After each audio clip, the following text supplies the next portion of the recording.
Welcome back to Screen Fiend, ladies and gentlemen. This is the movie review for The Little Things. That's right, The Little Things. Now, the reason why people might be like, what? The Little Things? Why are you making a movie about that now? You should have ended that about The Little Things. Well, here's the thing. I wanted to watch it again and again so I can have a clear and concise review for you guys to watch. A lot of people have watched this film and was very confused. It's one of those films that if you're doing something else and watching it, you're going to be lost. There's a lot of visual context you're going to have to remember.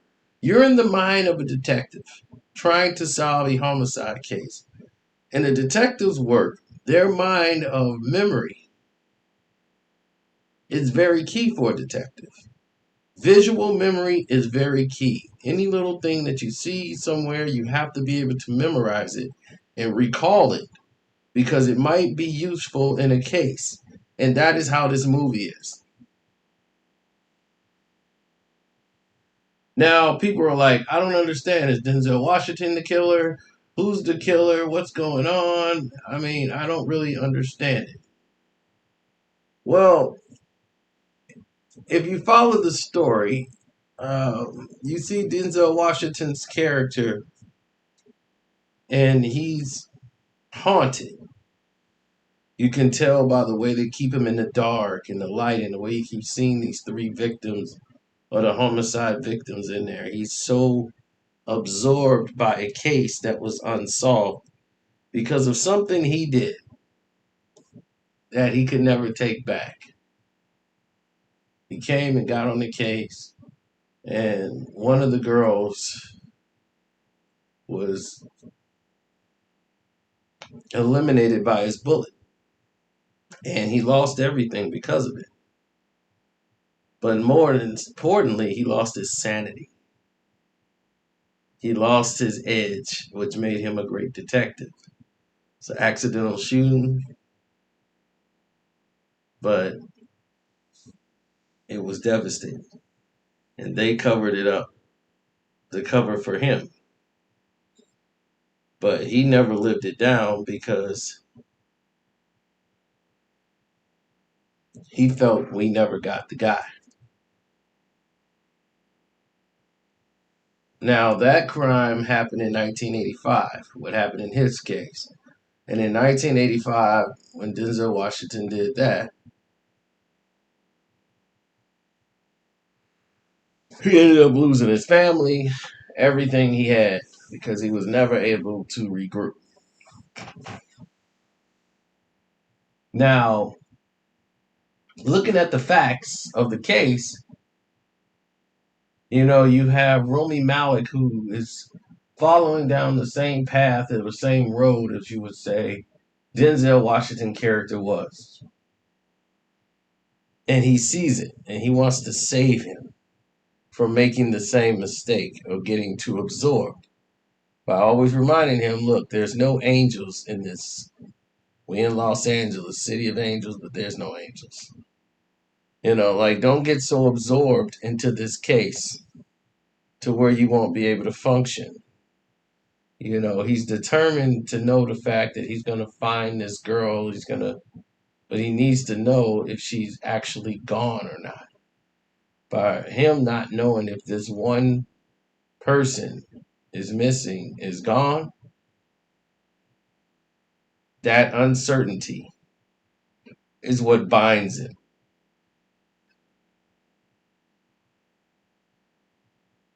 So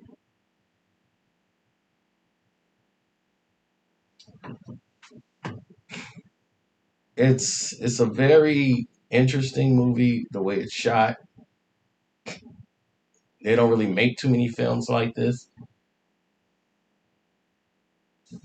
And Jared Leto's character, as you can tell, he's read a lot of crime novels. And being the fact that he read a lot of crime novels, he's like toying with the detective. When really there's a lot of evidence that leads back to him. Like there was things that was never reported in the papers or nothing. Only that you would have to, only the detectives would know, or the killer, and the killer seemed to have known it. So, or the person they suspect is the killer. This is Jared Leto's character, and a lot of the things that have happened, it's like before he earlier in the years he admitted to doing a murder that he didn't do. That they was like, there's no way this guy did it, but he admitted to doing it. Like he just wants the publicity of being the killer and being that guy. It's almost like he wants to be caught, but he likes the foot of play, the game. Now, the one girl that was missing following the case, the one girl that was missing, or they found rather, she was tied up with some type of wiring that only when they went to the repair shop that was hired to fix the woman's refrigerator, Denzel saw that wire and recognized it right away as the wire that was wrapped around the girl's wrist, the same type of wire that was used. The milk in there, it was still fresh, even though the refrigerator was never repaired. And, it was dead. So the milk would have been completely spoiled. It wouldn't have. So it meant like the killer brought the milk, as if the killer drinks a lot of milk.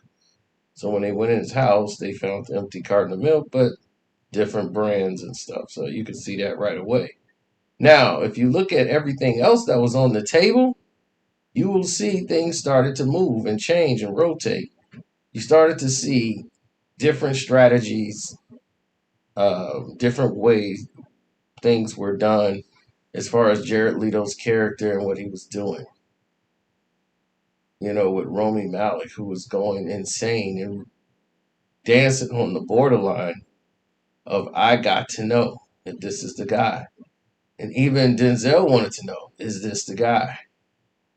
Because the killing happened again in Detroit in 1990. But here's the difference. In the beginning, when they show you this case, the killer had white tape, duct tape, and gloves. The killer seemed to be wearing glasses. Could have been a disguise, but he doesn't look anything like Jared Little's character. He's not even driving the same car. Now, the killing in Detroit, that just seemed to be a regular woman or a regular person. As the other woman back in Denzel Washington's case, they were prostitutes or women of the night. So you gotta like put into perspective some of the things that you're seeing, like the ideology of what's actually happening and transpiring, and then put it all in perspective and say, okay, this is what I want to do. This is what I'm not gonna do. This is, where we're going.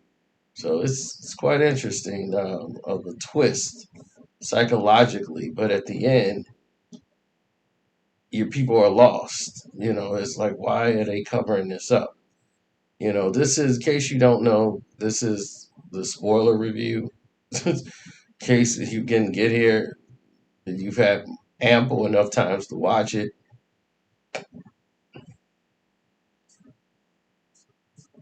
So here we go. Now, me personally, I see this as a psychological thriller. It was engaging, but damn well confusing at times because it was so much like real life. There's not enough evidence to go to trial, even though all these lines would point to this guy Jared Leto's character being the killer. There was nothing really they could use to keep him in court. Even the girl who believed he was the killer, or like she's seen him before, there was nothing like they could do to really pinpoint that. One of the girls ate roast beef, and then he ate at the roast beef shop. All these things are coincidental. It's like they were limited by the time, the technology of their time. So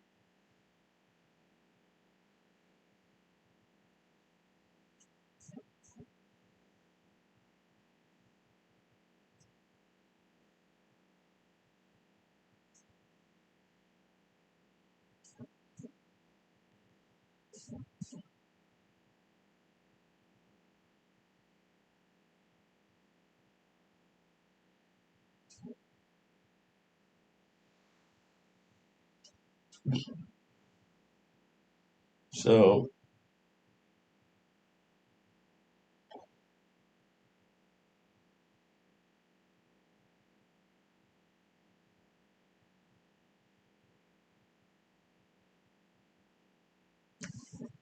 yeah, I mean, thinking about it,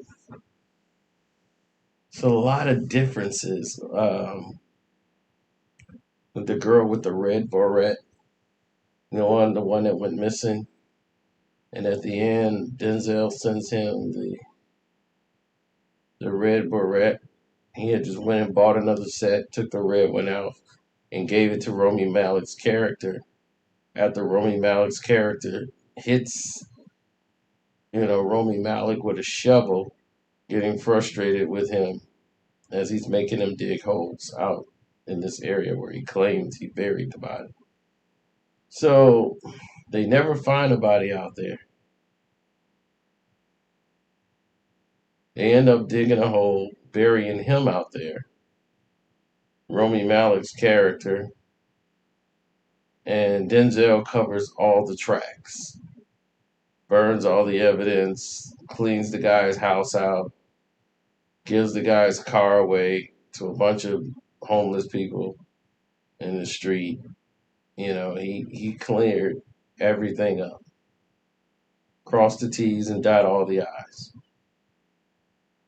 burned everything that the guy had in the apartment, covered the tracks so that Romy Malek would not go down. But that's not what was devastating him.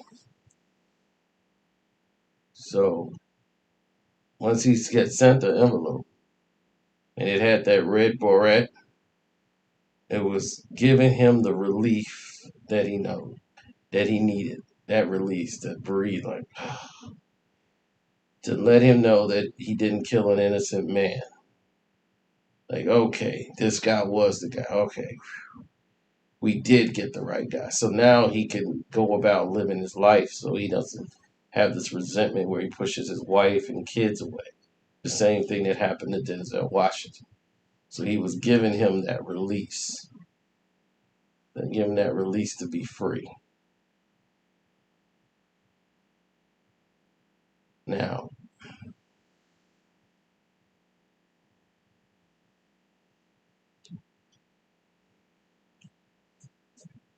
how would I rate the movie?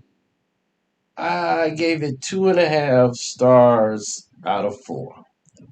And the reason I gave it 2.5 stars is because it had its moments where it became like boring.